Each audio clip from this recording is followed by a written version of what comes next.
Okay, students, welcome back. Today, our topic will be application of determinant in solving system of linear equation. Last lecture में जो हमने application of determinant देखा था, उसमें हमने area of triangle and condition of collinearity को देखा था कि किस तरीके से हम एरिया ऑफ ट्रायंगल निकाल सकते हैं या फिर किसी तीन पॉइंट्स को कोलिनियर बता सकते हैं using application of determinants. Okay, आज हम जो करने वाले हैं, हम एप्लीकेशन ऑफ डिटरमिनेंट को यूज करने वाले हैं, डिटरमिनेंट को यूज करने वाले हैं in solving system of linear equation. Okay students, first of all ये जो आज का हमारा टॉपिक है, ये एक बहुत ही इंपॉर्टेंट टॉपिक है from competitive level point of view. Okay, जो जेईई मेंस है और जो अदर कॉम्पिटिटिव एग्जाम है उसमें इस टाइप के क्वेश्चन बहुत ज्यादा पूछे जाते हैं, इन एप्लीकेशन से क्वेश्चन पूछे जाते हैं. पर ये जो हमारा टॉपिक है आज का, ओके, इसमें क्रैमर रूल्स भी आएगा आगे. ये जो टॉपिक है, ये टॉपिक आपके बोर्ड एग्जाम में जो मैथमेटिक्स सब्जेक्ट लिए हुए हैं उनके लिए ये वहां पर एग्जिस्ट नहीं करता है. ये आपका टॉपिक आपके सिलेबस में नहीं है, पर ये जेईई मेंस के पॉइंट ऑफ व्यू से बहुत इंपॉर्टेंट टॉपिक है. Okay students, one more thing, CBSE का जो भी नया करिकुलम आया है उसके हिसाब से आपका एक नया सब्जेक्ट इंट्रोड्यूस किया गया है, अप्लाइड मैथमेटिक्स. जो कि दूसरे सब्जेक्ट वाले हैं उनके लिए एक नया सब्जेक्ट आया है अप्लाइड मैथमेटिक्स. और उस अप्लाइड मैथमेटिक्स में जो अलजेब्रा पोर्शन है उसमें Cramer rules and its application दिया हुआ है. इसका मतलब उस जगह आपको ये जो टॉपिक है इसका यूज करना पड़ेगा. तो जो अप्लाइड मैथमेटिक्स लेंगे उनके लिए ये टॉपिक इंपॉर्टेंट है, और जो कॉम्पिटिटिव लेवल में जाने वाले हैं उनके लिए भी एक टॉपिक इंपॉर्टेंट है. पर जो 12th बोर्ड जो देने वाले हैं और जो मेन मैथ्स लिए हुए हैं उनके लिए ये टॉपिक उतना इंपॉर्टेंट नहीं है, क्योंकि ये आपके सिलेबस में नहीं. ओके चलिए, now application of determinant in solving system of linear equation. ठीक है, अभी सबसे पहले मैंने आपके सामने तीन लीनियर इक्वेशन दी हुई है. a1x plus b1y plus c1z is equals to d1, a2x plus b2y plus c2z is equals to d3 and d2 and a3x plus b3y plus c3z is equals to d3. Okay student, आप लोग जानते हैं कि जब आप लोग के पास तीन इक्वेशन हो और तीन वेरिएबल्स हो तो आप उसको इजीली एलिमिनेशन मेथड लगा के यहाँ पर x, y और z की वैल्यू निकाल सकते हैं. ओके नाउ अब हम क्या करेंगे, हम सीखेंगे कि कैसे हम डिटरमिनेंट अप्लाई करके और इजी तरीके से. देखो, एलिमिनेशन मेथड अगर आप लगाओगे तो भी आपका थोड़ा टाइम वेस्ट होता है, मैं बोलूंगा, क्योंकि यहाँ पर सबसे पहले आप दो इक्वेशंस को यूज करोगे, उसमें से x या y को एलिमिनेट करोगे, उसके बाद फिर बाकी दो इक्वेशन से y और z निकालोगे, फिर x निकालोगे. तो यहाँ पर क्या होता है, थोड़ा सा हमारा टाइम स्पेंड हो जाता है, 2 से 3 मिनट का टाइम लग जाता है ना. और जब हम कॉम्पिटिटिव लेवल के क्वेश्चन बनाते हैं तब हमारे पास इतने टाइम नहीं रहता. तो वहां पर अगर हम इस क्रैमर रूल्स का यूज करेंगे, ये डिटरमिनेंट का यूज करेंगे, तो हमारे लिए क्या हो जाएगा, बहुत इजी हो जाएगा x, y और z की वैल्यू निकालना. ओके तो देखिए, सबसे पहले जैसे मैं बोल रहा हूं solving system of linear equation, तो सबसे पहले मुझे यहाँ सिस्टम वर्ड को यूज करना पड़ा. ठीक है, तो हम देखते हैं जब हम लीनियर इक्वेशन लिखते हैं तो अगर ये जो राइट हैंड साइड वाला पार्ट है d1, d2, d3, if d1 is equals to d3, d2 is equals to d3 is equals to 0, अगर ये तीनों क्या रहे, 0 रहे, इसका मतलब हमारा जो सिस्टम है, ये जो पूरा सिस्टम है, ये क्या हो जाएगा, it is a homogeneous system. अगर यहाँ पर राइट हैंड साइड में d1, d2, d3 0 है, it means the system is homogeneous system, otherwise it is non homogeneous. Okay, तो ये दो पॉइंट हमें अच्छे से मालूम रहना चाहिए. नेक्स्ट कि हमारा सॉल्यूशन, हम सॉल्यूशन की बात करते हैं, सिस्टम की बात की है, अब सॉल्यूशन की बात करते हैं. जब हम नॉन होमोजीनियस सिस्टम लेते हैं, सबसे पहले हम नॉन होमोजीनियस सिस्टम के बारे में पढ़ेंगे. तो जब हम नॉन होमोजीनियस सिस्टम लेते हैं तो उसमें दो तरीके के सॉल्यूशन आपको मिलेंगे, एक रहेगा कंसिस्टेंट और एक रहेगा इनकंसिस्टेंट सॉल्यूशन. जो कंसिस्टेंट सॉल्यूशन है वो क्या बताते हैं कि हमारा सॉल्यूशन यूनिक है या मैनी सॉल्यूशन है या इनफिनाइट सॉल्यूशन है. कंसिस्टेंट मतलब यूनिक सॉल्यूशन और मैनी सॉल्यूशन और इनफिनाइट सॉल्यूशन, इन तीनों में से अगर कोई सॉल्यूशन रहता है तो हम बोलते हैं हमारा सिस्टम कैसा है, कंसिस्टेंट है, हमारा सॉल्यूशन कैसा है, कंसिस्टेंट है. इनकंसिस्टेंट कब बोलेंगे, अगर हमारे नॉन होमोजेनियस सिस्टम का कोई सॉल्यूशन नहीं निकल रहा है तो हम बोलेंगे यहाँ जो सॉल्यूशन है वो कैसा है, इनकंसिस्टेंट है. ओके तो ये आपको पॉइंट पता रहना चाहिए. If d1, d2, d3 are 0 then the system is homogeneous, otherwise non homogeneous. अगर हमारा सॉल्यूशन यूनिक, मैनी या इनफिनिट सॉल्यूशन आता है then the solution is consistent, otherwise it is inconsistent. Okay, इसको आप नोट कर लीजिए। इसके बाद हम कैसे डिटरमिनेंट को यूज करके, क्रैमर रूल्स लगा के हम कैसे x, y और z की वैल्यू को फाइंड आउट कर सकते हैं, इसके बाद हम ये देखेंगे। So pause the video to note it down. Okay student, now we will understand the Cramer rules. सबसे पहले हम क्रैमर रूल को नॉन होमोजीनियस सिस्टम में कैसे अप्लाई करते हैं उसके बारे में बात करते हैं। ठीक है, देखिए अपने सामने तीन लीनियर इक्वेशन है। यहाँ पर a1x plus b1y plus c1z is equals to d1, then a2x plus b2y plus c2z is equals to d2 and a3x plus b3y plus c3z is equals to d3। तो यहाँ पर हम Cramer rule को अगर use करेंगे तो इस तरीके से हम x, y और z की वैल्यू निकाल सकते हैं। x is equals to capital d1 by d, y is equals to capital d2 by d and z is equals to capital d3 by capital d। यहाँ पर जो कैपिटल D है, capital D1 है, capital D2 है, capital D3 actual में है क्या? यहाँ पर अगर मैं D देखूं तो D is determinant of coefficient matrix. ठीक है, यहाँ पर मैंने क्या किया, कोएफिशिएंट मैट्रिक्स का क्या निकाल रहा हूँ, डिटर्मिनेंट निकाल रहा हूँ। ये आपके सामने कोएफिशिएंट मैट्रिक्स अगर देखूं तो A1, A2, A3, B1, B2, B3, C1, C2, C3 इस तरीके से बनेगी, तो उसका determinant of this coefficient. Okay, D1 में मैंने क्या किया, D1 में मैंने जो पहला कॉलम है उसकी जगह क्या रिप्लेस कर दिया, D1, D2, D3 रिप्लेस कर दिया। लाइकवाइज D2 में मैंने जो सेकंड कॉलम है उसकी जगह D1, D2, D3 रिप्लेस कर दिया, बाकी दोनों as it is. Third D3 में मैंने पहला column second column as it is रहने दिया, थर्ड कॉलम की जगह D1, D2, D3, small d1, small d2, small d3 replace कर दिया। इस तरीके से मैं यहाँ क्या करूंगा, D1, D2, D3 और D की वैल्यू निकालूंगा और यहाँ पर x, y और z की वैल्यू निकाल सकता हूँ। ये आपका है क्रैमर रूल। ओके, अब बात करते हैं कि कब हमारा सिस्टम कंसिस्टेंट रहेगा, कब इनकंसिस्टेंट रहेगा। ठीक है, कंसिस्टेंट मतलब अगर हमारे सॉल्यूशन यूनिक है, मैनी सॉल्यूशन है, इनफिनिट सॉल्यूशन है, तो हम बोलेंगे हमारा सिस्टम क्या है, कंसिस्टेंट है, अदरवाइज इट इज, अगर नो सॉल्यूशन है तो इट इज इनकंसिस्टेंट। ओके, तो पहला कंडीशन, यहां पर अगर d की वैल्यू, जो d की वैल्यू है नॉट इक्वल टू 0 है, if d is not equals to 0 then the system is consistent। उस समय सिस्टम क्या रहेगा, कंसिस्टेंट रहेगा और वो हमको कैसा सॉल्यूशन देगा, यूनिक सॉल्यूशन देगा। तो सबसे पहले तो हमें d चेक करना है। d की वैल्यू नॉट इक्वल टू 0 आ गई तो भैया सिस्टम क्या है, कंसिस्टेंट है। कंसिस्टेंट है और कैसा सिस्टम है, हमें यूनिक सॉल्यूशन देगा। और सॉल्यूशन कैसे निकलेगा, तो हमें उसके लिए D1, D2, D3 निकालना पड़ेगा, capital D1, capital D2, capital D3, और फिर इस तरीके से हम क्या कर सकते हैं, x, y, z की वैल्यू निकाल सकते हैं। Now, if d is equals to 0, d अगर 0 नहीं है तो भैया सिस्टम कंसिस्टेंट है, यूनिक सॉल्यूशन दे रहा है। लेकिन d की वैल्यू अगर 0 रहती है तो उसके दो केस बनेंगे। पहला केस, अगर d 0 है और साथ साथ D1, D2, D3 ये तीनों भी 0 हैं, तीनों भी 0 हैं, ये कंडीशन। ओके, देन सिस्टम में और may not be consistent. System consistent हो भी सकता है, नहीं भी हो सकता है, और अगर वो कंसिस्टेंट रहता है तो इसका मतलब उसमें कैसा है, इनफिनिट सॉल्यूशन होगा। ठीक है, if d is equals to 0 and d1, d2, d3 also 0 then the system will may be consistent or may not be consistent। अगर कंसिस्टेंट होता है तो फिर क्या होगा, उसमें इनफिनिट सॉल्यूशन होगा, यूनिक तो नहीं हो सकता। चलिए दूसरा condition, if d is equals to 0 and at least one of d1, d2, d3 are non zero। ठीक है, एटलीस्ट कम से कम किसी एक की वैल्यू नॉन जीरो आ जाए। अगर सबकी जीरो आ गई तो फिर यहाँ पर ये सेकंड केस हो गया। अगर किसी एक की भी नॉन जीरो आ जाए तो उस समय क्या हो जाएगा, सिस्टम क्या हो जाएगा, system of equation is inconsistent. System of equation is inconsistent. Inconsistent का मतलब नो सॉल्यूशन। ओके, तो ये हमारा क्रैमर रूल है और ये हमारी कंडीशन फॉर कंसिस्टेंसी है। आप इसको नोट करिए। इसके बाद हम क्या करेंगे, कुछ क्वेश्चंस देखेंगे जिससे कि हमारा ये क्रैमर रूल और हमारी जो कंडीशन है फॉर कंसिस्टेंसी ये क्या हो जाएगी, क्रिस्टल क्लियर हो जाएगी। Okay, so pause the video to note it down.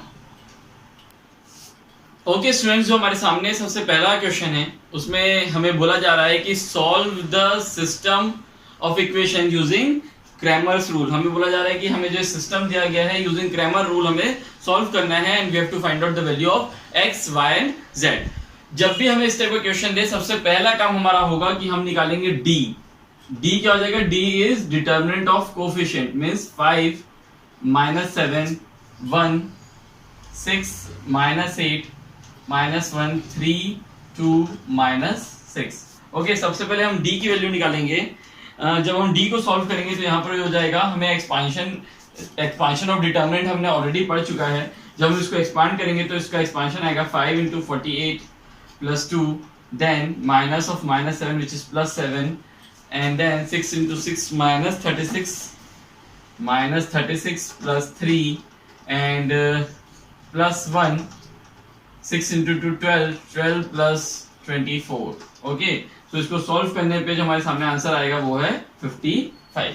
So d is not equals to 0, d not equals to 0। Therefore हमको ये तो पता चल गया हमारा जो सिस्टम ऑफ इक्वेशन है इसका सॉल्यूशन कैसा आएगा, कंसिस्टेंट आएगा। हमने पहला कंडीशन ऑफ कंसिस्टेंसी यही पढ़ी थी कि हमें d निकालना है। अगर d नॉट इक्वल टू 0 रहा, इट मींस हमारा सॉल्यूशन कैसा है, कंसिस्टेंट होगा, पक्का है, और वो हमें यूनिक सॉल्यूशन देगा।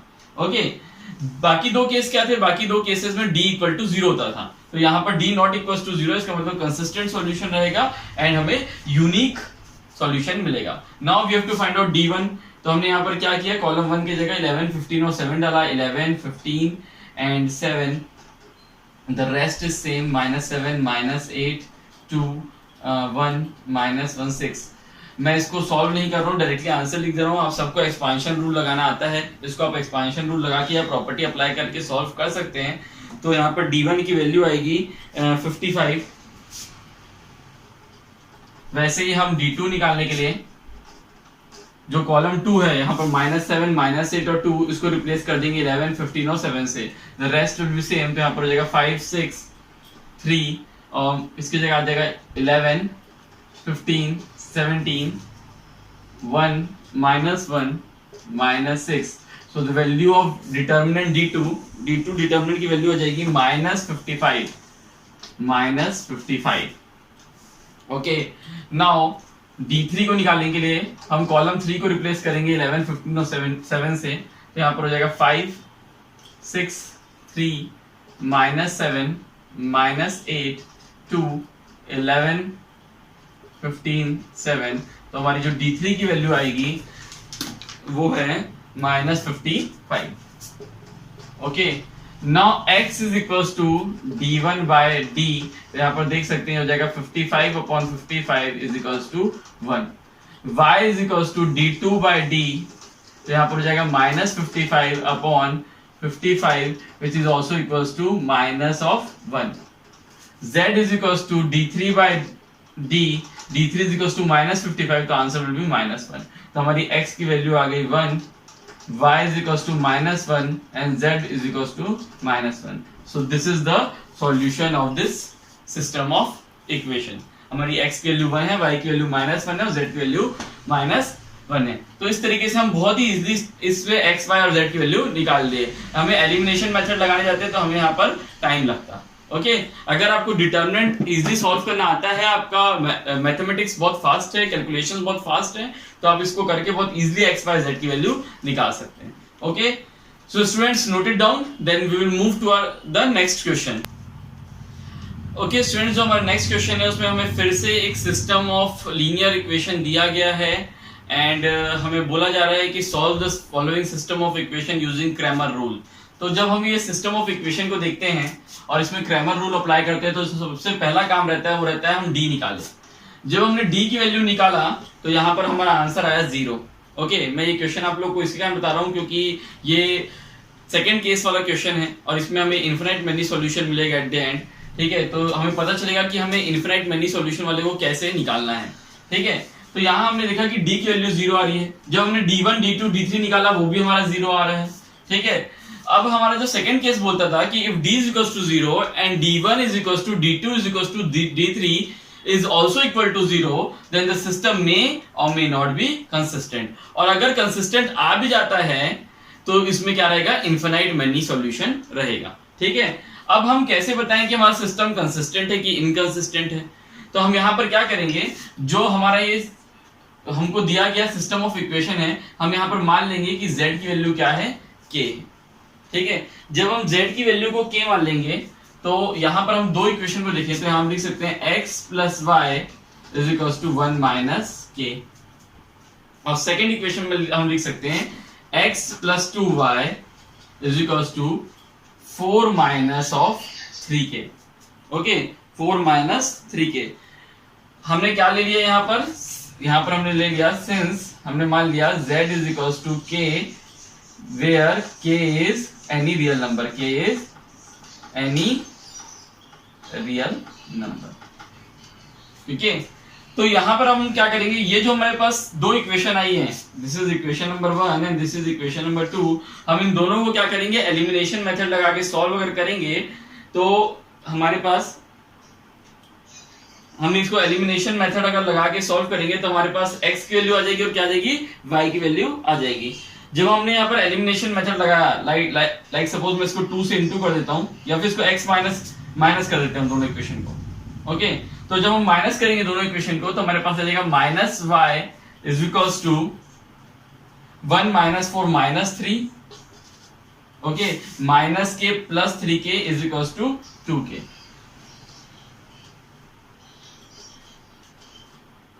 तो यहां से हमारे पास y की वैल्यू आ जाएगी 3 माइनस ऑफ 2k, y की वैल्यू होगी 3 माइनस 2k, और इस जब y की वैल्यू को हम यहां पर डालेंगे तो हमारे पास x की वैल्यू आएगी k माइनस 2, x की वैल्यू आ जाएगी k माइनस 2।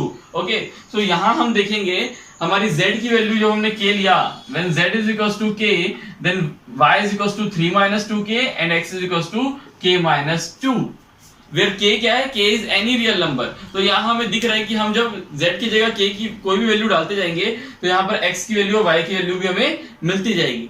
तो यहाँ हम बोल सकते हैं, सिंस हमें ये आंसर आ गया हमारे पास for k where k is any real number, तो हम बोल सकते हैं ये हमें क्या दे रहा है, इनफिनाइट सॉल्यूशन दे रहा है।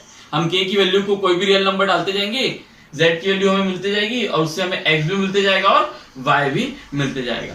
ओके, तो इस तरीके से हमने देखा जब d is equals to 0 हुआ, d1 is equals to d3 is equals to 0 हुआ, तो हम इस तरीके से हम बता सकते हैं कि हमारा सॉल्यूशन क्या है, इनफिनाइट सॉल्यूशन है। इसका मतलब हमारा जो एक कंडीशन था मे और मे नॉट बी कंसिस्टेंट, तो यहां हमें पता चल गया हमारा जो सिस्टम है वो क्या है, कंसिस्टेंट सॉल्यूशन वाला सिस्टम है।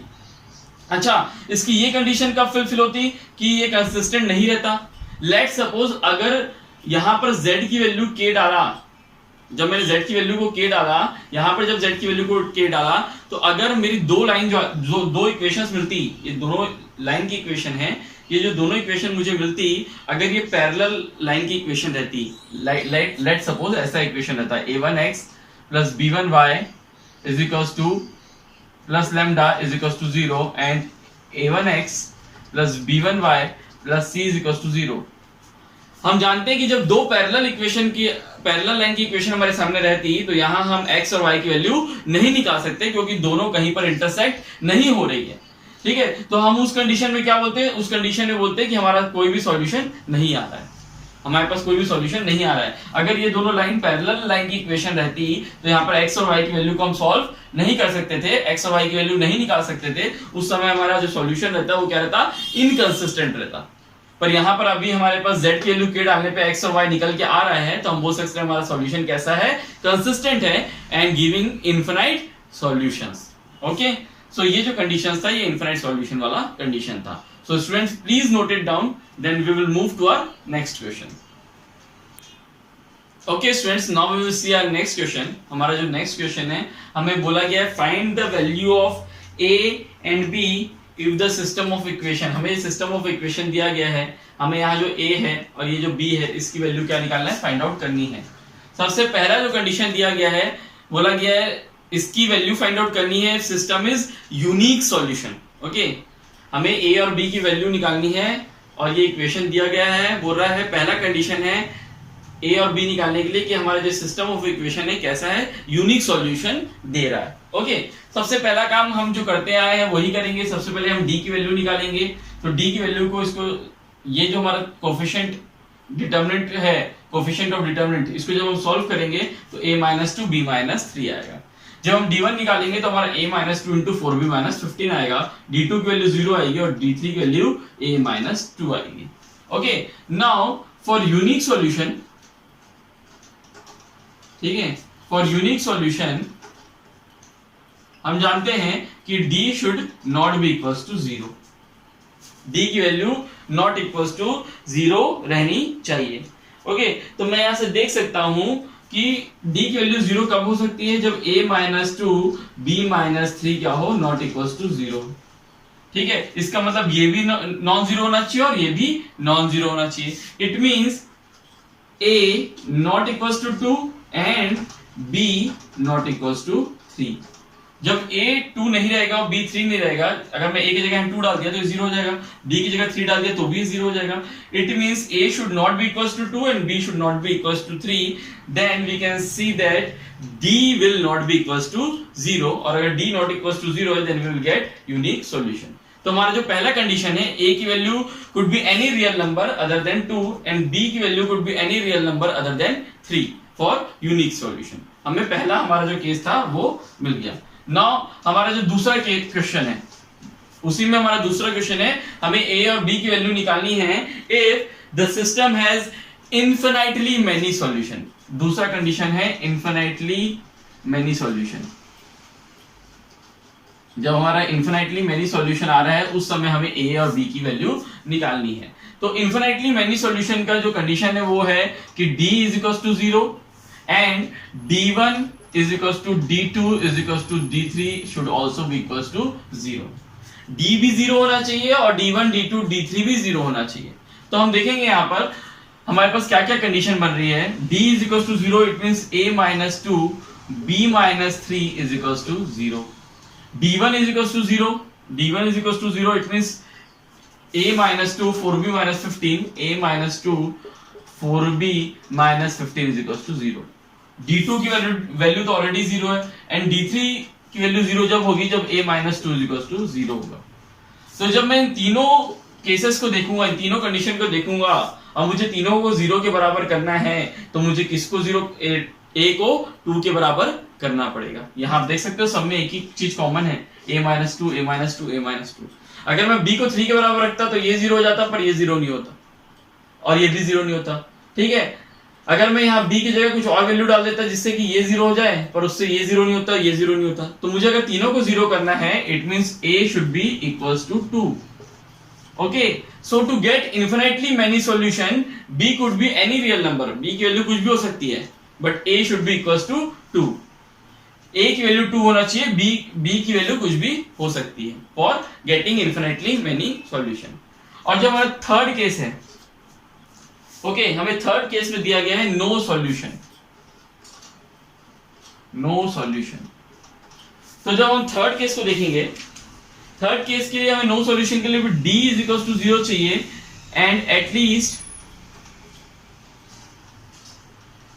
one of d1 d2 d3 should be non-zero।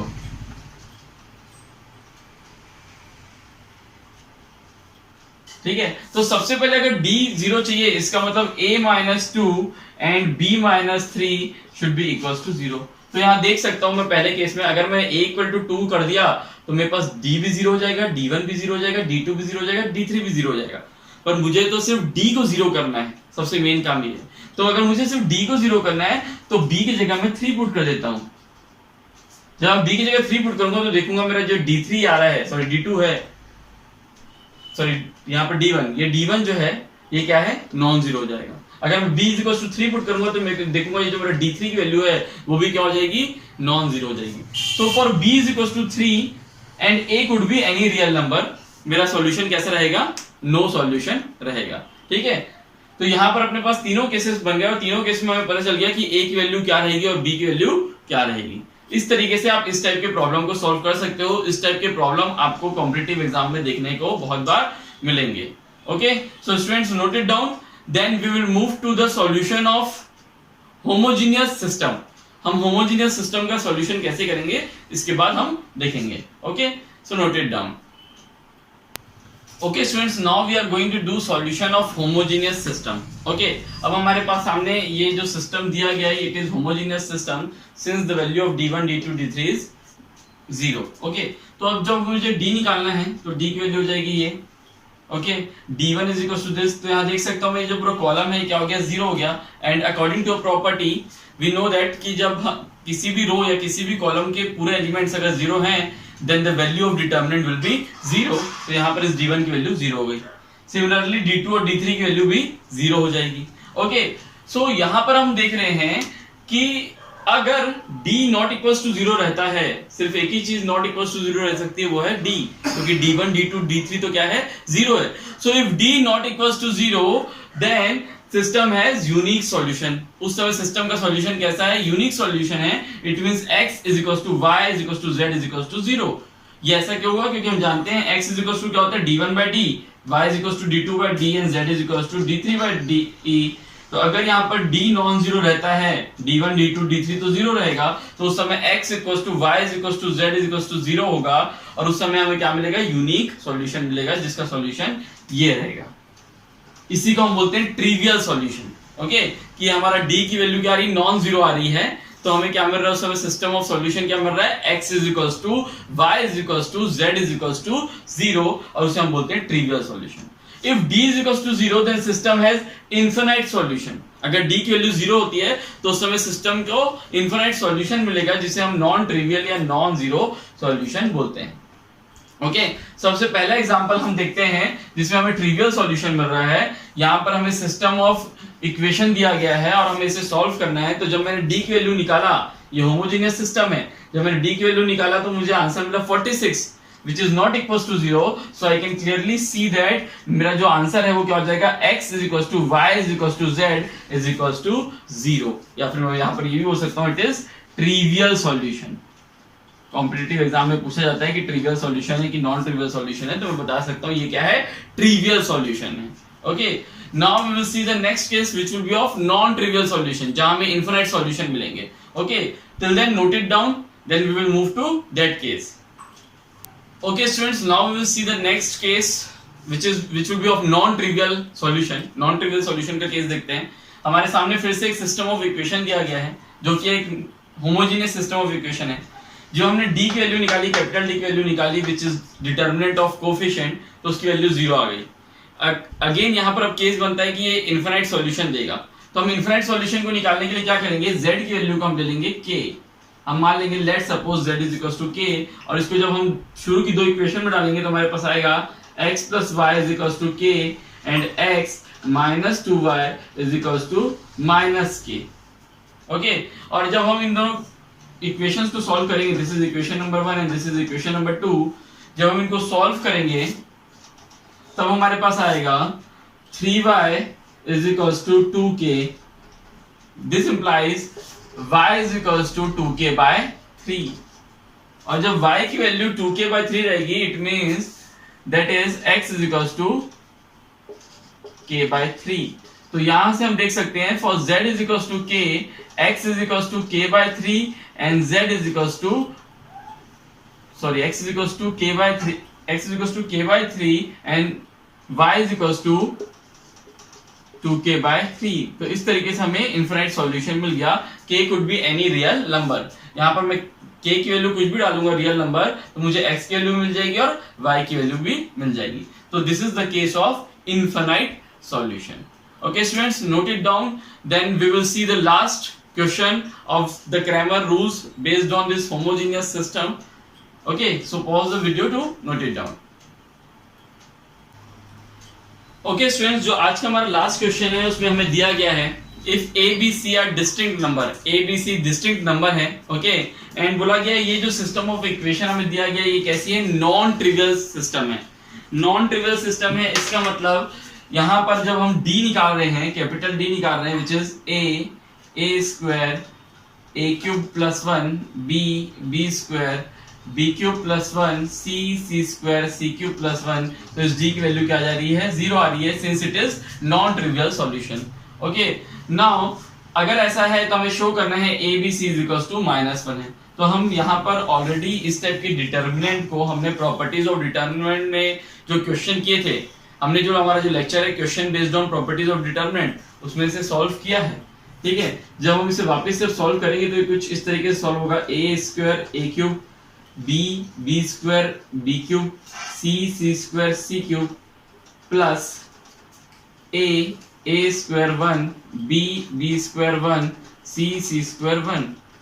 Okay यहाँ पर हम रो 1 रो 2 रो 3 से ए बी सी कॉमन निकाल सकते हैं, तो हो जाएगा this implies is equals to 0, this implies A B C A square 1 B square 1 C square 1 plus A square 1 B square 1 C square 1 is equals to 0। मैं देख रहा हूँ यहाँ पर ये डिटर्मिनेंट और ये डिटर्मिनेंट कॉमन है, तो इसको मैं लिख सकता हूँ A B C plus 1 A square 1 B square 1 C square 1 is equals to 0। और जब हम question based on properties of determinant कर रहे थे तो मैंने आपको बताया था ये एक इंपॉर्टेंट डिटरमिनेंट है जिसका हमें आंसर भी याद रखना चाहिए, क्योंकि ये कॉम्पिटिटिव लेवल में बहुत काम आता है और ये बोर्ड के हिसाब से भी बहुत इंपॉर्टेंट है। तो इसका जो आंसर है वो डायरेक्टली मैं आपको लिख रहा हूँ, आप चाहो तो आप जाके सॉल्यूशन देख सकते हो। A B C plus 1 into A minus B minus C minus A is equals to 0। Now since A B C are distinct number, तो ये जो है वैल्यू वो 0 नहीं हो सकती, क्योंकि ए और बी और सी कैसे हैं, डिस्टिंक्ट है। तो a माइनस बी 0 नहीं होगा, b माइनस सी भी 0 नहीं होगा, सिमिलरली c माइनस a भी 0 नहीं होगा। किस चीज को हम 0 कर सकते हैं, इसको। This implies a b c plus 1 is equals to 0, this implies a b c is equals to minus 1। तो ये वही क्वेश्चन है जो हमने question based on properties of determinant में किया था, बस यहाँ पर इस चीज को चेंज कर दिया गया, हमें बोल दिया गया ये क्या है, नॉन ट्रिवियल सॉल्यूशन है। ओके स्टूडेंट्स, आप इसको नोट कर लीजिए, जब हम नेक्स्ट लेक्चर में आएंगे तब हम एडजॉइंट और इनवर्स ऑफ मैट्रिक्स के बारे में पढ़ेंगे। ओके, टिल देन आप इस क्रैमर रूल को अच्छे समझ लीजिए। Thank you.